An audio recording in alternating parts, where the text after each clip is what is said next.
What's up guys, welcome back to my channel, and today's video is another challenge Total Madness episode recap. Disclaimer, my dogs aren't leaving me alone right now. If you hear some little pitter pattering on the ground, that's their nails. So let's start off with the episode recap. The episode starts off with D and J flirting. I'm already a little annoyed that this storyline is going to be carried over into this episode, the whole love triangle between D, J, and Rogan. So the episode starts off with that, kind of just showing D being a little flirty, and then the camera kind of pans to Rogan a little bit, making it look like he's looking at them. I personally think this is just an editing effect and that he's not noticing this at all. The thing that is annoying me a little bit about D is that she's doing that thing where when you flirt, she's kind of like leaning back and looking around to see like if Rogan is looking, and it just seems like she's talking really loudly. Maybe that's just her personality, but it kind of seems like she's wanting other people to pay attention to what she's saying to him. Then the camera shows Swaggy and Bailey just hanging out, shows her their blanket that has their face on it. Anissa kind of thinks this is a little like kooky or something, but if you want to know more about that backstory, Bailey and Swaggy actually have a video posted on YouTube kind of talking about where they got the blanket, why they take it with them, and things like that. The episode is continuing, just kind of showing conversation happening between the different castmates, and the camera pans to a room where people are talking about Ashley. Some of the people in this room are Tori, Nani, Bananas, and Kayla, kind of just talking about Ashley's game, her politics, and Ashley overhears this conversation, or maybe someone tipped her off. It seems like she's kind of hanging out in the hallway, eavesdropping, kind of hearing what they have to say, and she's not really liking what Johnny Bananas has to say about her. CT happens to point out maybe people just can't trust her, and I mean, that makes sense. In the past, there was that season where she literally took $1 million away from her partner, and she does like to stir up drama sometimes, but so far, she's not really rubbing me the wrong way this season or anything like that. Johnny Banana says that she changes alliances more than she changes underwear, and that she's in a different alliance each season. Now, me personally, I don't see that big of a problem with this, because I don't know, if you've been in the challenge so long, like Johnny has, Ashley, and a lot of these vets, people will expect to know who you're working with. You know what I mean? Like if you've worked with the same people your whole career and you're really close friends with certain people, then they might not expect you to be in an alliance with someone that you have never really talked to much. So I don't think it's necessarily bad for her and bad for the game to be in a different alliance each season. I almost expect it. So finally we get to the challenge of the episode, and it is called Decode and Detonate. Now TJ says this is an individual challenge and that the three main focuses are stamina, memory, and blowing shit up. So the premise of the game is pretty much unscrambling a code. You have to run and get the pieces to decode your puzzle, and then run back to your puzzle board and try to figure it out. Now the first two people that figure it out are going to have to run to the detonator and basically blow up a truck, and the first two people that do that will form the tribunal. I'm not going to go into a ton of detail about the challenge itself. It seemed pretty neck and neck for a lot of it. Some people had different strategies, trying to memorize more of the code or trying to memorize less of the code. But in the end, CT won first place, so he finished first, and then Bailey finished second. So this is good for her. You know, she's a rookie. This was an individual challenge again, so it literally is anyone's game, so I think it shows that she's a pretty good competitor. She said that her and Swaggy both have pretty good memory, so maybe these types of challenges work really well for her. Of course, TJ wants to know who the third member of the tribunal is going to be, like right then and there, the day of the challenge. So in CT's head, he's thinking like, I don't know if I can trust Bailey and Swaggy. The reason why I say Swaggy is because Bailey obviously wants Swaggy to be the third member of the tribunal, because it is a guy's elimination week, and Swaggy is a rookie, and of course she wants to protect Swaggy. Now CT seems conflicted here, and I definitely can see his point, because say he picks Swaggy to be their third person, then automatically he is outnumbered. Swaggy and Bailey can literally do anything they want. If CT wanted to go into an elimination, if Swaggy wanted to go into elimination too, he would be out of luck, because Swaggy and Bailey pretty much have the final say. So CT is kind of talking to Bailey about this, expressing his concerns. Bailey is like, you know, I would feel more comfortable just having Swaggy in, like that's what I want. So CT takes a risk and they pick Swaggy to form the tribunal with them. Right away, I'm kind of thinking like, I don't know if that was such a smart move, just because, I don't know, I just it kind of leaves the fate up to them. And so it's kind of putting a lot of trust into them also though. If they would happen to backstab CT or something like that, I think that would actually look bad for them, and the rest of the house would kind of see that as sneaky. So maybe CT is just trying to gain some trust from them, and in return see if they can be trustworthy. Now when it comes time to pick people for the tribunal, of course there's always a little talk, kind of figuring out, I wonder who's gonna go up, like who are you gonna vote for kind of thing. It seemed like among a small group of people, Johnny Bananas was one of the people that came to their mind because they didn't really feel comfortable voting in Jay. So these were a few veterans, I believe. Ashley was one of the main ones, of course, that said, I'm just gonna vote for Bananas. So Kayla decided to go give Corey and Nelson a heads up just to kind of say, hey, like this is what's going on. They might not vote for Jay, they want to just throw in Bananas. And so Corey's like, well, this could work. Nelson feels the same way. So Corey's into the idea. So Kayla gave them that heads up. So just remember that because that'll come up again in a few minutes. So before nominations happen, Corey approaches Wes and like, hey, this is what's going on. People might be voting in Bananas. And of course, they're expecting Wes to be all for that plan because Wes and Bananas have always been enemies. And Wes seems to kind of just like not really respond, not give an inkling into what he's going to do. So when it comes down to elimination time, everyone's sitting in the circle, ready to vote. Johnny kicks it off and he votes for Jay. Jay seems irritated but not surprised. He throws his vote right back at Johnny.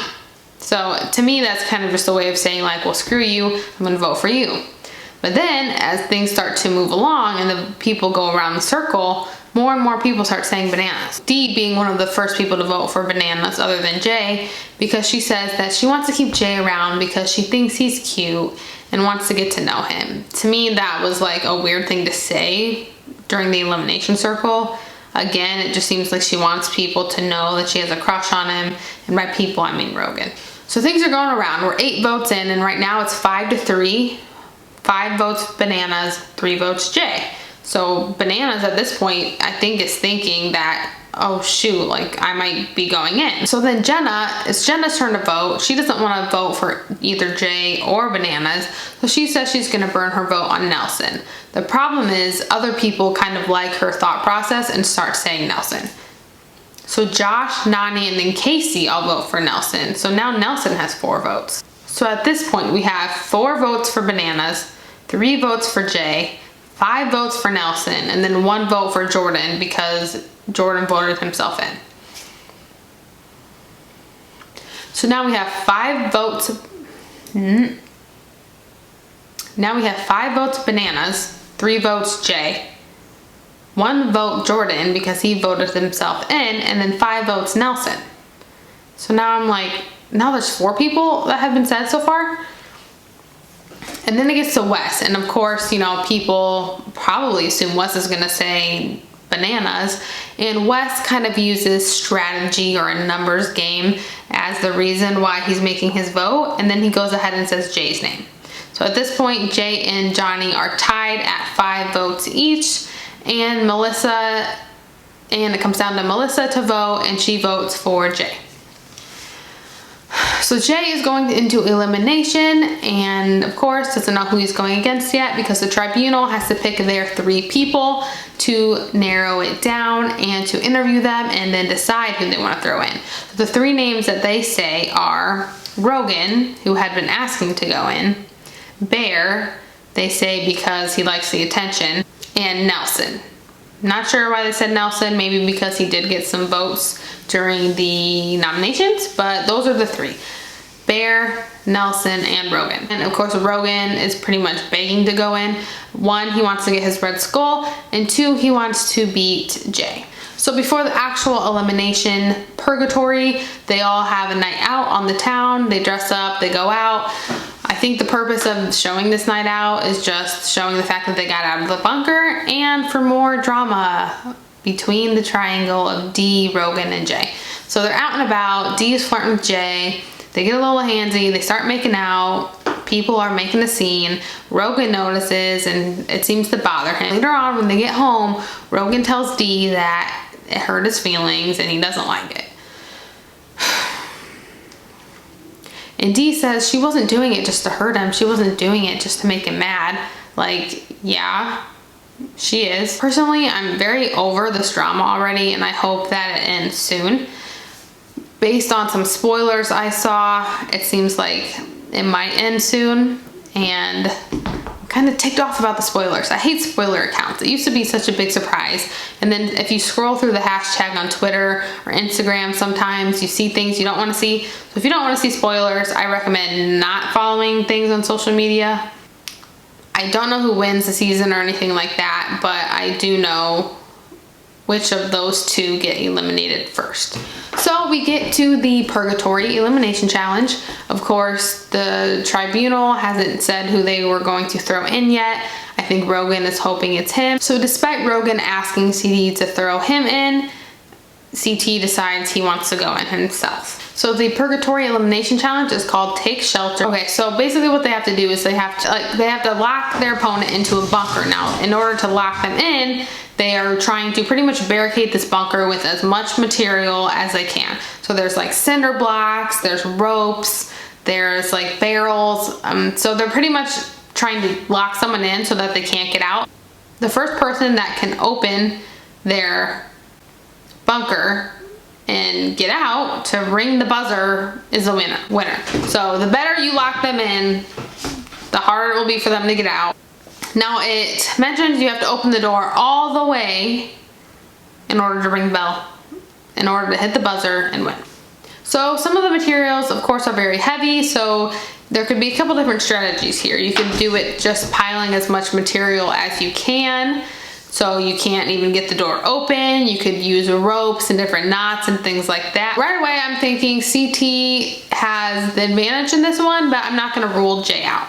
So Jay and CT seem to have a different strategy here. So CT seems to be the one that's going more for the rope and wanting to tie some like complex knots so it'd be almost impossible, because he's probably thinking, well, if I put some heavy materials, eventually if you push hard enough, you can push the materials out of the way. But if there are knots and ropes tying you in, it'd be harder to pretty much break through a rope no matter how hard you push. Whereas Jay is doing the opposite, and he's pretty much just piling up as much as he can. So as the elimination challenge is underway, it seems like CT's a little at an advantage here, like I mentioned before. So he's breaking through, pretty much pushing away the debris like it's nothing.